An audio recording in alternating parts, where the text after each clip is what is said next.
Greetings.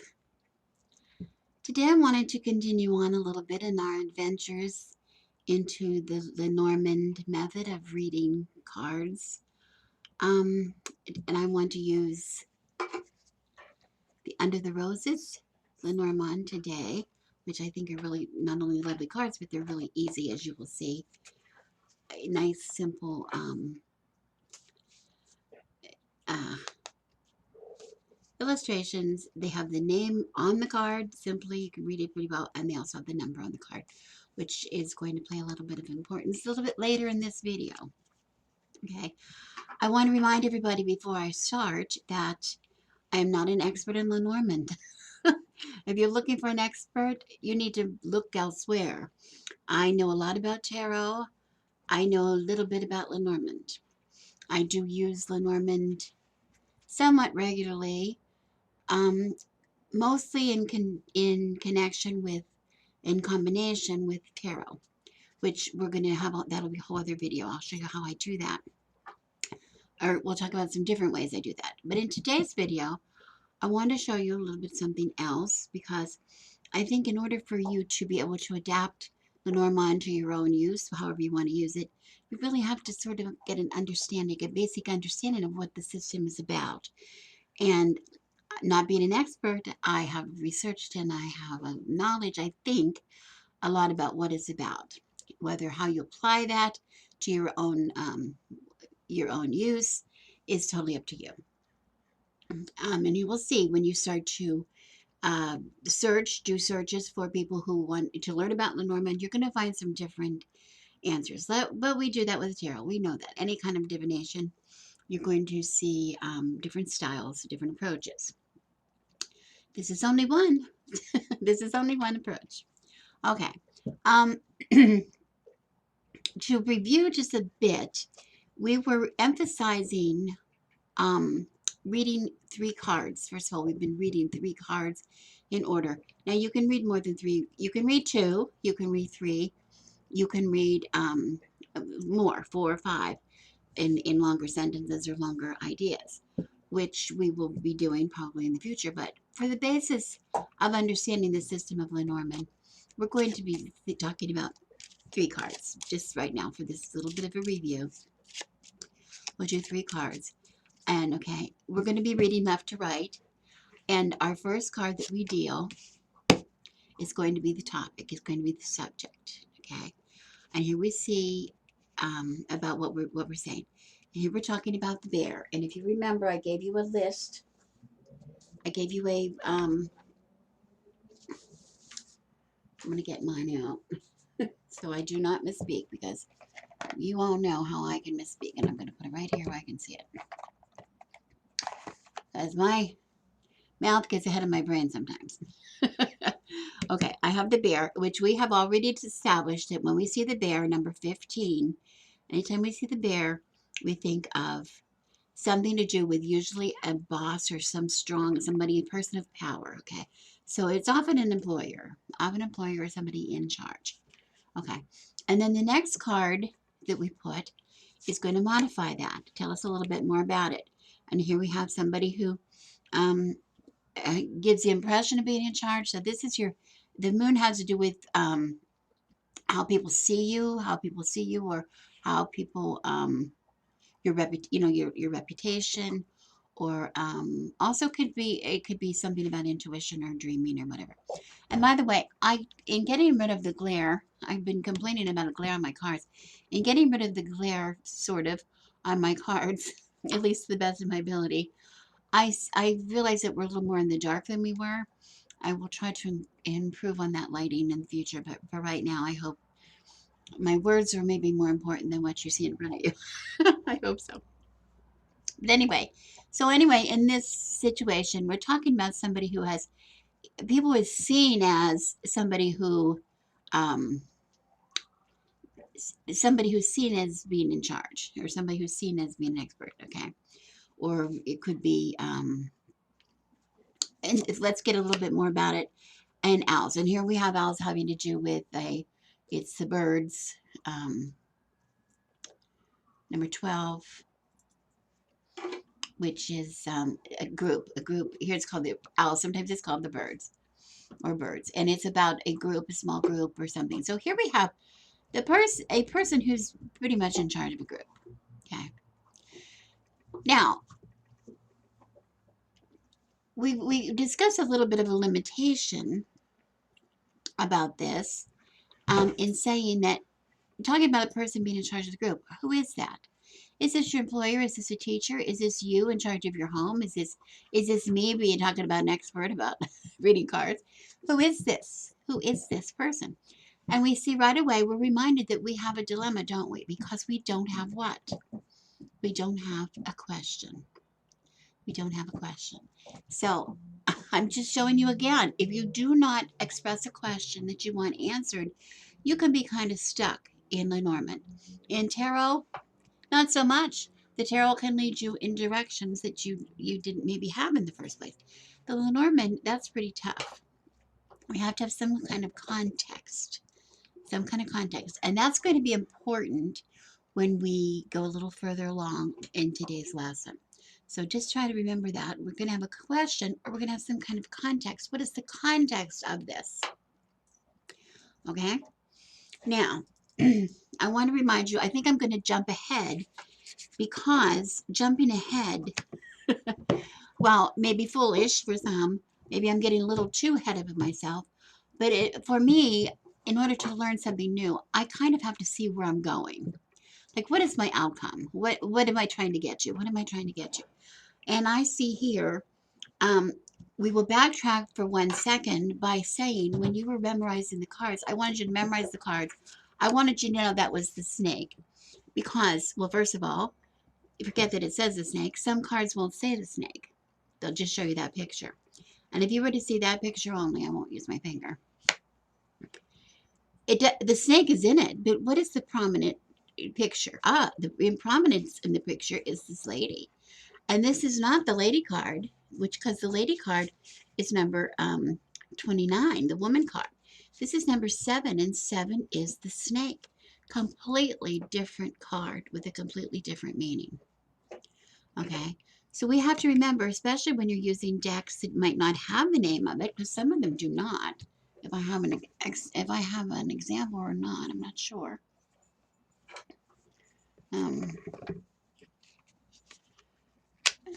Do these have something here, like we used last time? This was the Mystic Lenormand. There's no name on this card. You see that? There's no name on this card. Other cards from the same deck that maybe you can see better. No name. It's just a picture. It's just a picture. Okay? It's just a picture. That's not going to help you if you don't know. What is this card? It doesn't say. Okay? So that's one of the reasons that we want to memorize the names. But there's an even bigger reason. And that's what I'm thinking. I should jump ahead and say to you today. You know, these text boxes are as clever and cute as they can be. But do you think I can ever get the cards back into them? I don't know. It's so hard. There we go. All right. There we go. Okay. So there's another reason. Anyway, I'm going to go back. There's another reason that we want to use, that we want to know that number 7 is the snake. And that is called something which is called the Grand Tableau. And I probably lost some of you right now, because those of you who have dabbled in anything to do with Lenormand have seen very scary videos about something called the Grand Tableau. And I don't know how well you can see this. I'm really hoping you can see it. Because this is just an image that I took off of images off of the internet, and I didn't have any way to make it bigger. I don't have a board to lay out the Grand Tableau, but what you see in front of you is a layout. And each one of these, if you can't see, each one of these little boxes here represents one card. One card, okay, in the Lenormand deck. And there are 36. There's 1, 2, 3, 4 rows of 8 cards, and then 4 at the bottom, representing 36 cards, and there are 36 cards in the deck, right? This is the grand tableau layout.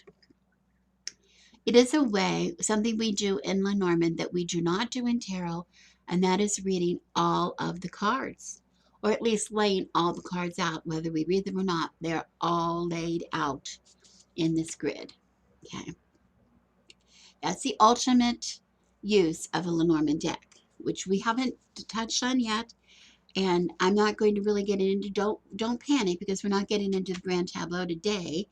I just want you to see this is the reason that we are memorizing numbers, because here we have, if we would look, if you can see well enough on your screen, I hope you can. I cannot on the screen I'm filming on, so I don't know. But if you can see here, these are numbered 1, 2, 3, 4, 5, 6, 7, 8, 9, and continuing up to 36. And each of these little representations of a card says 1, rider, 2, clover, 3, ship, 4, house, 5, tree, 6, clouds, 7, snake, 8, coffin, and so on up to ending in 36, cross. I remember when I said to memorize the cards, I said that's what you need to remember. You need to remember that 7 is always snake. 7 is always snake. 7 is always snake in the grab tableau. Now, does that mean that every time you see this card, well, I don't want to confuse you.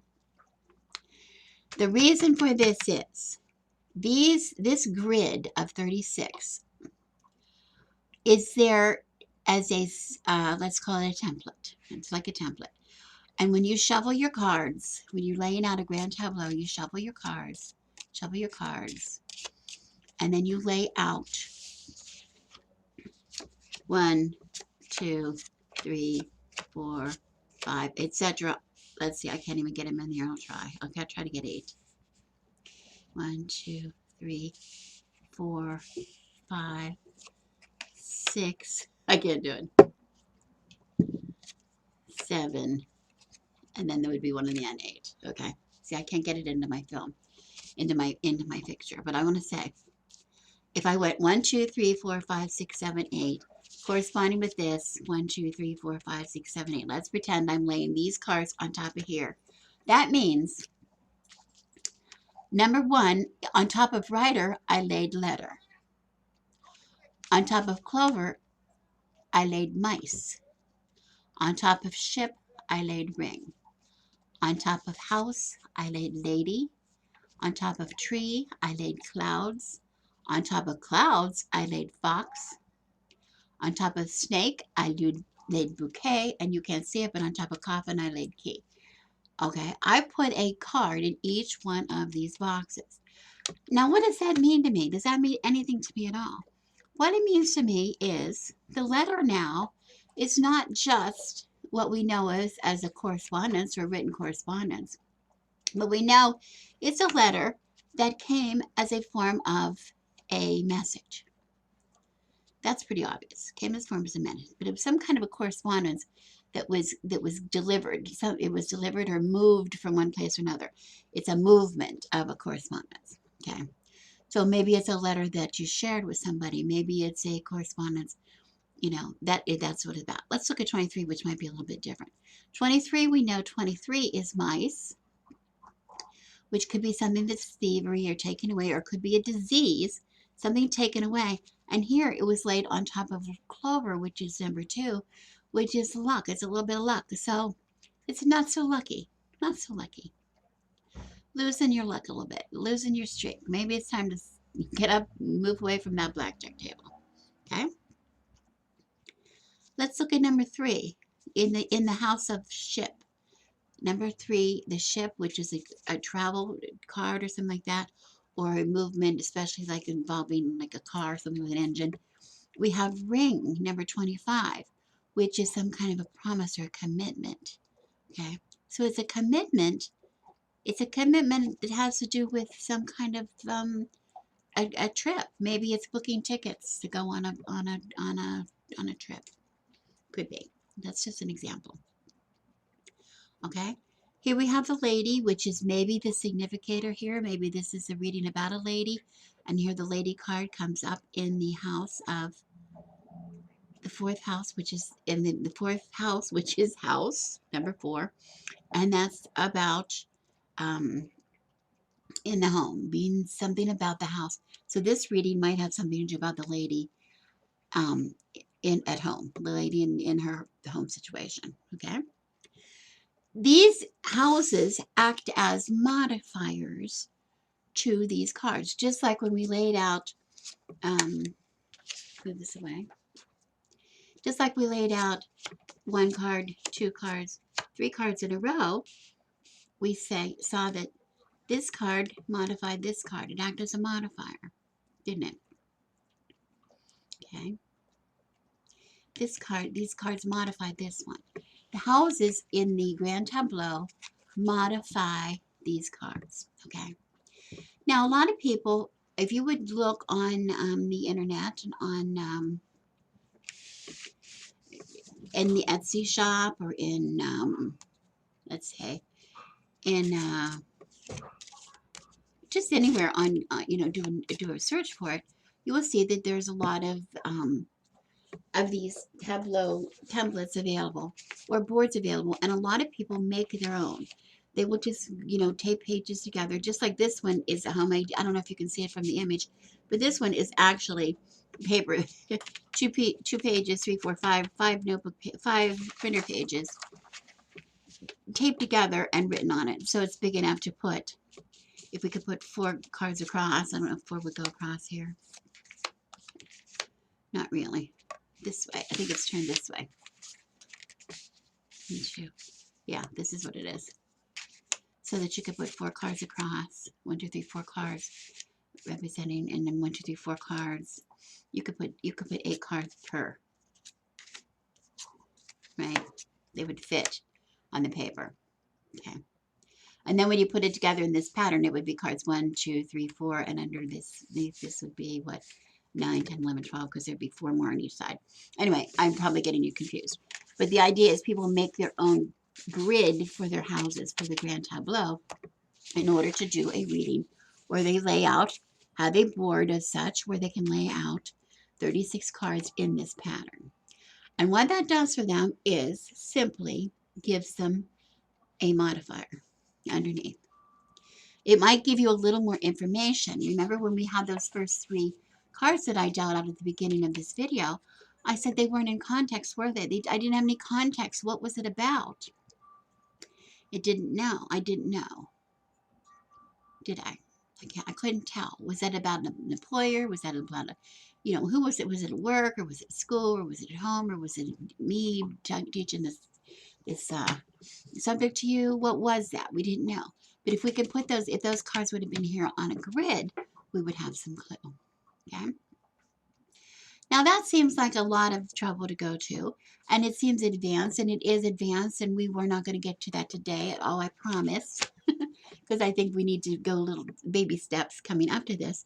But what I want to say is I wanted to show you this so I can show you something else that's really cool that I see, that I saw somebody doing, that I thought you might like. Okay, and so that's what I want to talk to you about now. I'm going to move this away. Okay, and I'm even going to give you a break because I know that none of you have memorized this chart of 36 cards where we know number 1 is rider, number 2 is clover, number 3 is ship, etc. I know none of you have memorized that. I'm not even real good at it myself. So I'm going to admit to that right now because it's been a while since I've done this. But I want to say that I mentioned, first of all, Kelly, A Truth and Story. And I also mentioned Donna Lay. And Donna Lay, in past videos, they're both good to watch. They have different styles of teaching. Donna Lay, I consider pretty much an expert in Lenormand. She gives very abbreviated videos, so it's a little bit frustrating for me because I can't always, she doesn't give me enough information. I have to do too much research really to get some answers. But one thing she did was she showed something she uses a lot of is something she calls, I believe she calls it, I'm going to look it up. I don't want to misspeak. in case you want to search for it. I think she calls it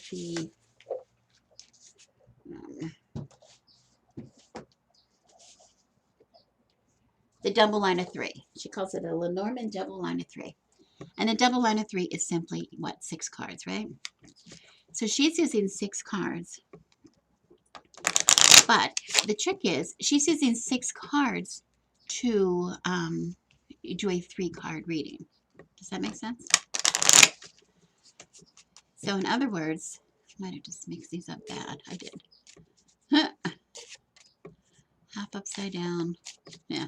Anyway, so she has her 3 cards. Like we just did in a reading, 3 cards. Okay, 1, 2, 3. And if we were going to read it this way, I'll go back to the beginning of the video. I'll do this first. And I'll say we see 24 as the locket, which has to do, the heart. Here it's called the locket in this deck, but it is a heart. And in most decks, it's called a heart. So another reason, 24 is what? Heart. It has to do with affairs of the heart. It has to do with passion or romance. And here is number 2, is movement or a message. It's movement, maybe. And here's the key, is the answer, right? Okay. Or it could be something secret. Okay. We know it's affairs of the heart. It could be a romance. It's moving. There's some kind of movement, or there's some kind of a message about it. And it's either answering something or it's secret. Do we know? We don't, not exactly sure. See, here we are. Again, out of context because we didn't ask a question. Okay. We didn't ask a question. But one thing that we can do is, which we should have asked the question first, but I want to say, let's pretend we did not, and let's see what kind of information we can get. Is I'm going to take 3 more cards. This is her double line of 3. Double line of, what do they call it?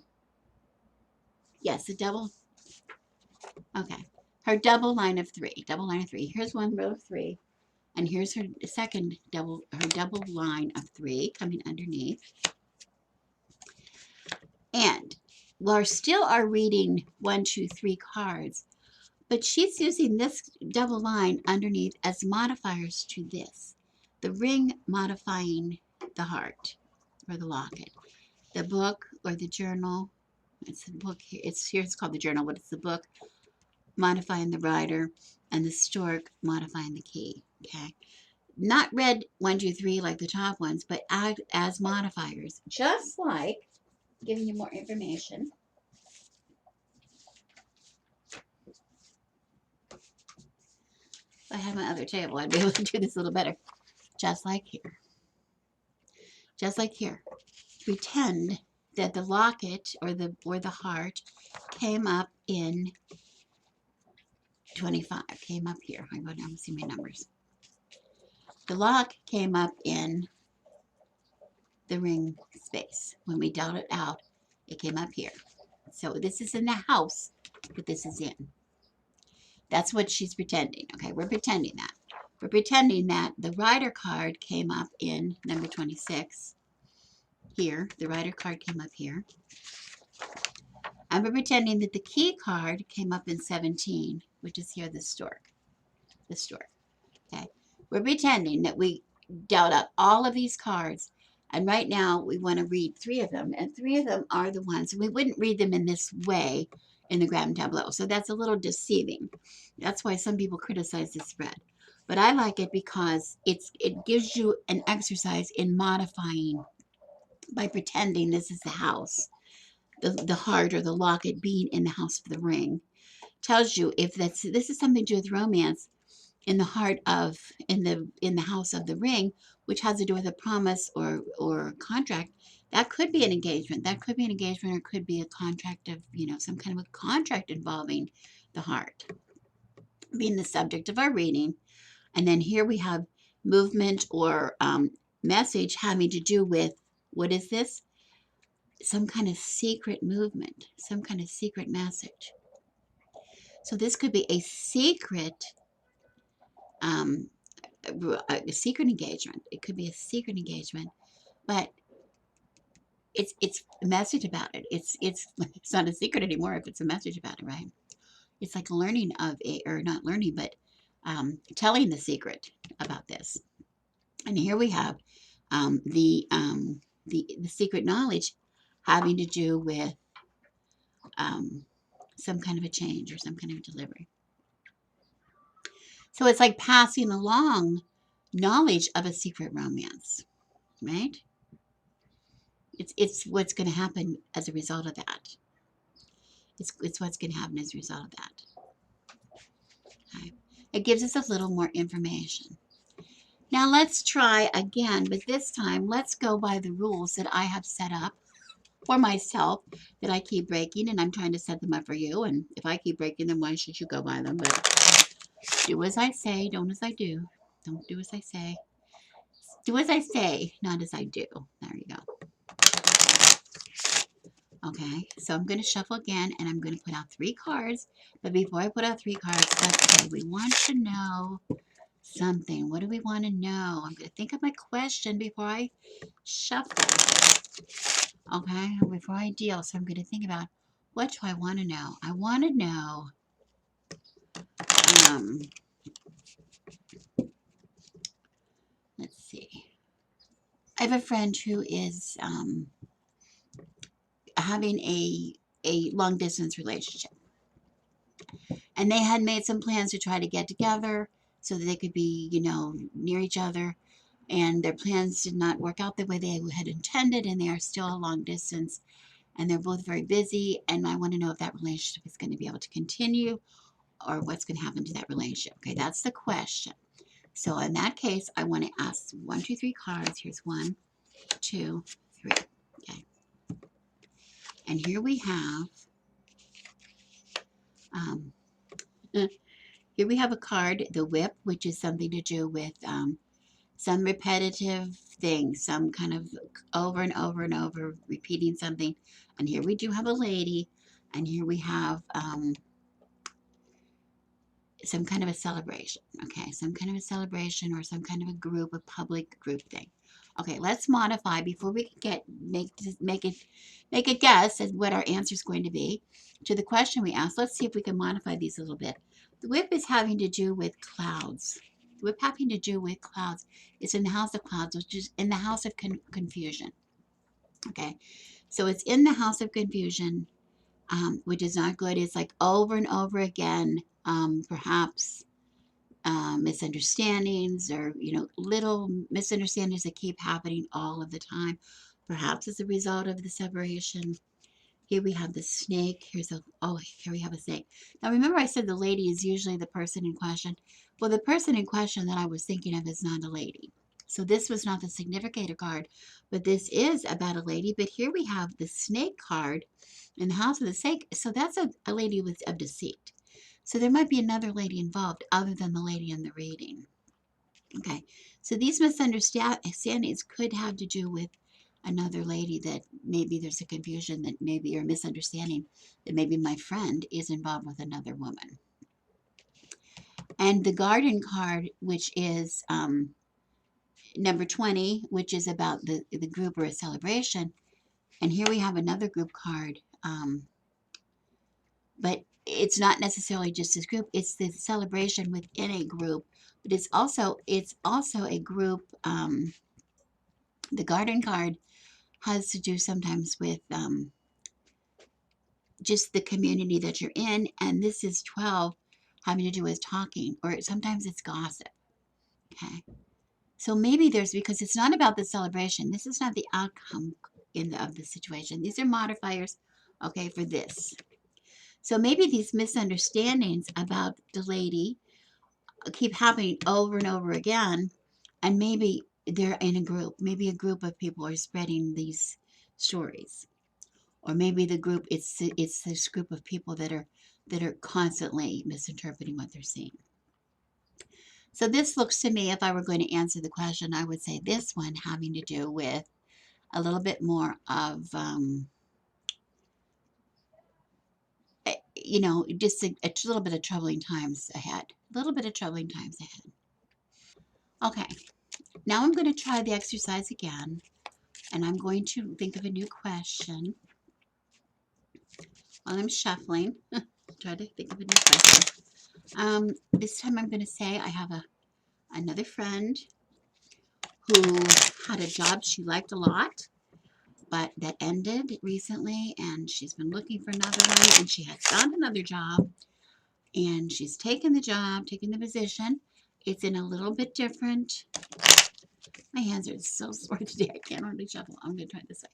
She's in a little different kind of an industry that she was in, and but she's hopeful that it's going to be good and she's going to enjoy it. So I just want to see how that ends up working for her. So is she going to be a good fit in her job? Is this going to be something that she might enjoy? And it's what she hopes it would be. So there we have 1, 2, 3. We have 3 cards. We have the ring, we have the owls or the birds, and we have bouquet. Okay. Owls is the ring is number 25. It has to do with, we have said from the last time, some kind of a promise or commitment. So this is about the promise or commitment. And here we have a group, the birds, or some kind of a small group. And here you have bouquet, which is number 9, which is big luck, big talents, big gift, something big. So that sounds promising in itself, doesn't it? But we're going to give the second line of 3. And we're going to go with 3, which is going to give an implication in the house, the ring in the house of the cross. Let me push it up a little bit. The ring is in the house of the cross, the owls in the house of the garden, and the bouquet in the house of the rider. Okay. So these 3 on the bottom, remember, are just there to help modify the card on top. Our reading is still the cards on top, left to right, about this about the commitment, about the contract, about the promise. We're asking, is that contract good? Is that job good? That promise that she made, that her employer, her new employer is that good? Is that a good contract for her? Here we have the cross. Okay, the cross, this is a sacrifice. This is a sacrifice card. It could be, so it's some kind of a sacrifice. Perhaps the sacrifice is that she's making this because this is what was available to her, this contract that was, it's coming after burdens. She was unemployed for a while. It's also talking about karma. Maybe it's finally something that's catching up with her, which is, maybe this is the direction she's supposed to be going into. We're not sure yet, but it's something about the cross, something in that. And here we have the owls again in the garden, which is a group, another kind of a group or solitary group. So this is in itself a good thing. And here we have the bouquet, the luck, dealing with a message or movement. So let's talk about it being a movement. That looks like this is, yes, after this period of this, she took this job, leaving her industry behind, maybe sacrificing what she had before was sacrificed, but she seems to be getting into a good place, a community celebration, a good, happy place, and bringing her luck. And we seem to think that the movement here with the rider was a good thing. The movement is what brought this good bouquet, brought the good big luck, showed her talents, give her a chance to really show what she could do. So yes, yay to my friend, yay to my friend. Okay, I'm going to do one more. Alrighty, okay, let's see. I'm going to try one more time, just try to come up with a random question to ask my double line of 3. Let's say, I'm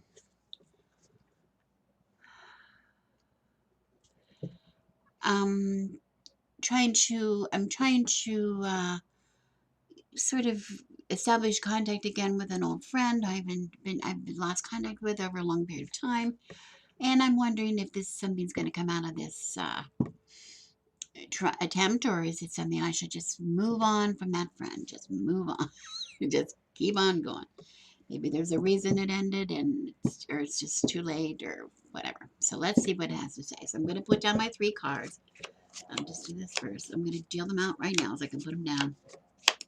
The top 3 cards are representing, this is my answer to my question, And the bottom 3 cards are going to be the modifiers of the top 3. Like this is the houses. Let's talk about the houses. So the first one, the grave. Da, da, da. That's not good, is it? Something is done. Something is done and something is finished. And it's exposed. It's so something has obviously finished. Something is obviously over and done. Something has been done. Okay. Okay. And then here we have the clouds. There's some kind of misunderstanding or confusion or confused feelings or whatever about about this it's a burden. It's obviously this is very troubling. This is a very troubling experience, and this is kind of what I just described. I'm kind of the feeling of being troubled about a relationship that used to be and that did end for whatever reason. Maybe it's ended a long time. It's very, very aware that it's ended. And carrying it around, still carrying that around, still carrying around that cross, carrying on the burden, trying to figure it out, or the feelings that come out of this ending. And here we have ultimately um, about something about movement of a correspondence or letter. So some kind of a letter in writing, some kind of a written letter sent as a message. Okay. So,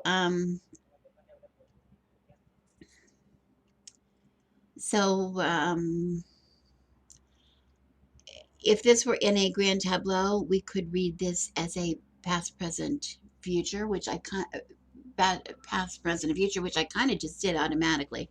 I just automatically said, this is something that's happened in the past. Here's my present, the feeling, and here's an outcome. So send a message, send a written message. Maybe the advice would be, and find out. Send the message and find out. Okay, it doesn't have to be read as past, present, future, but in a grand tableau, we often do that.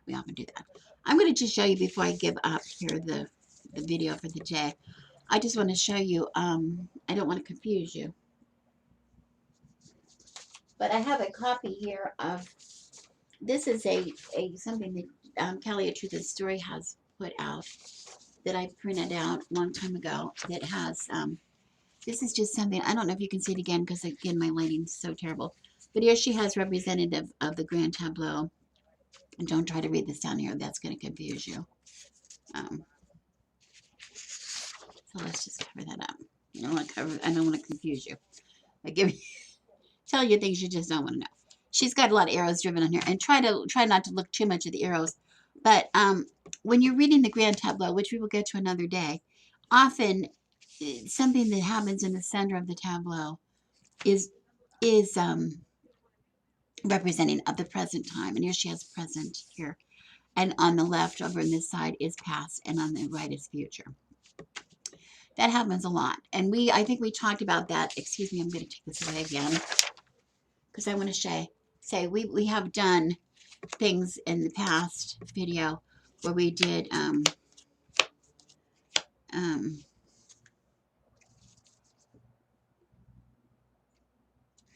our 9 card.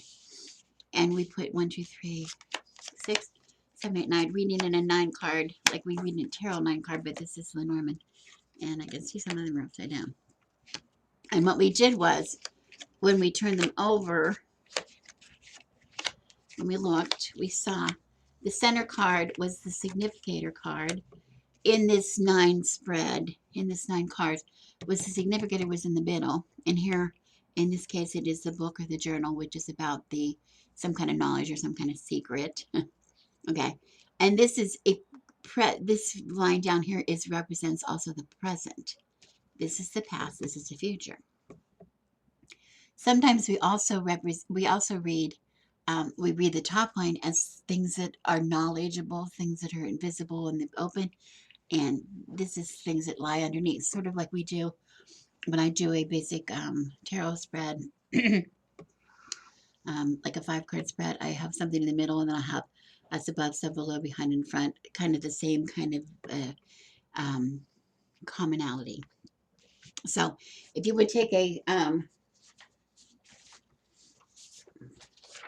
going back to this vision again, if you were going to take the 36 grand tableau, you can divide this up into groups of 9. 3, 4, 5, 6, 7, 8, 9. Here's a 9-card spread. Okay, here's a 9-card spread. 1, 2, 3, 4, 5, 6, 7, 8, 9. Here's a 9-card spread. You see that? Also down below, 1, 2, 3, 4, 5, 6, 7, 8, 9. This one, 9-card spread.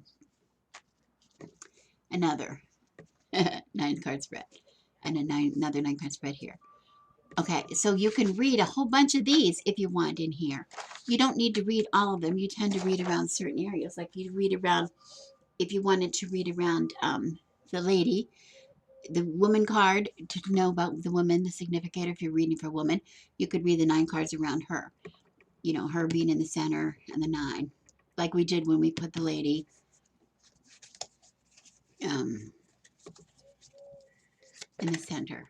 This card would then be, this 9-card spread would then be about the lady.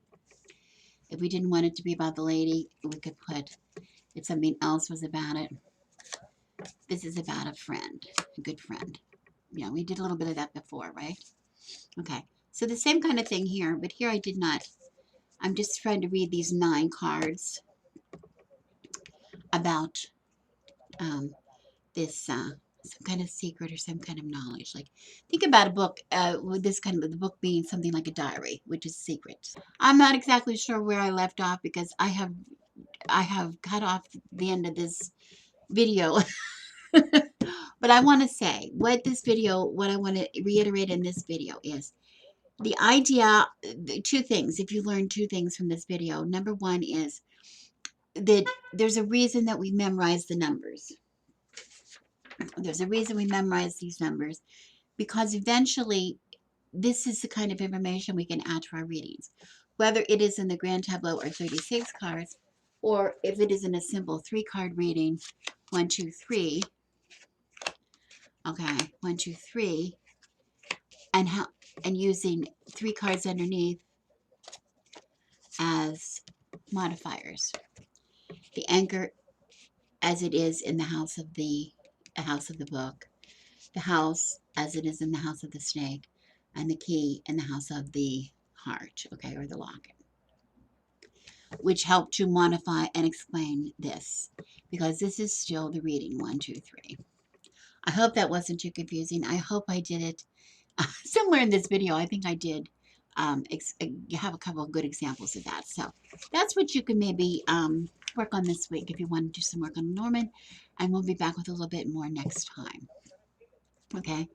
Oh, as always, thank you so much for watching. I hope I helped you rather than hurt you. I am Rebecca, the Good Wife. Thank you so much for watching, and I'll see you again soon. I wish you blessings.